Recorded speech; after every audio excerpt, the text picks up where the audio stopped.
Um, Good evening. Good We're evening. here this evening in Seattle with Osman Ysa, our director in Cambodia.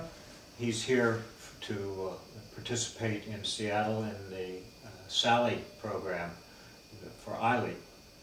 We can talk about that. You can read a little bit about it on the website, but it's basically an advanced program for young leaders. What do you think about the challenges for education in Cambodia?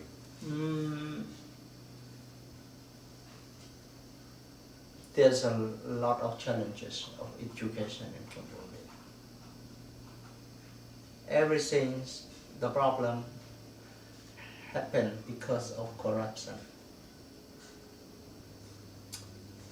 and the poor government that cannot support education.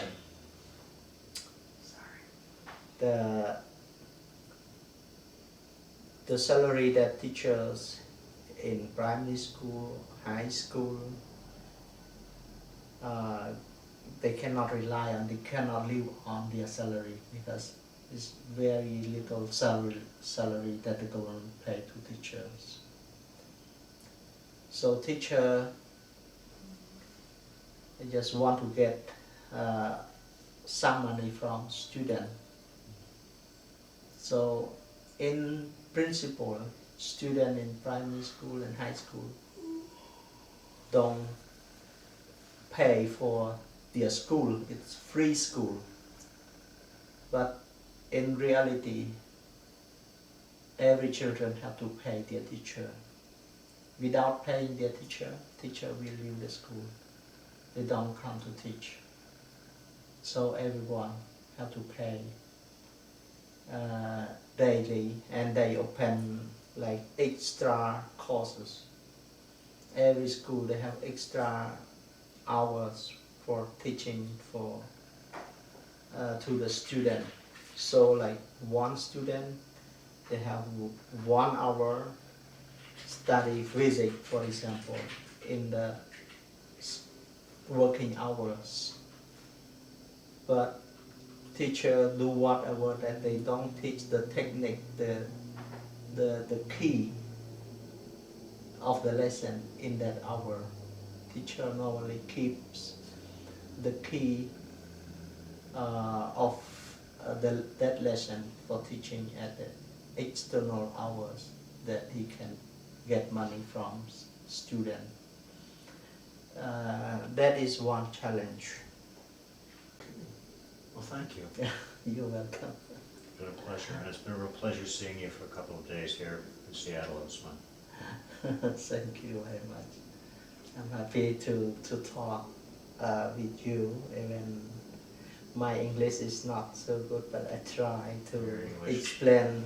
Your English is fine. To explain you, I want, if I can speak better English, then I could tell you better story. As I say to the kids when they write a letter to me and say that their English is not good, I say, your English is much better than my Khmer or my Cham. Much better.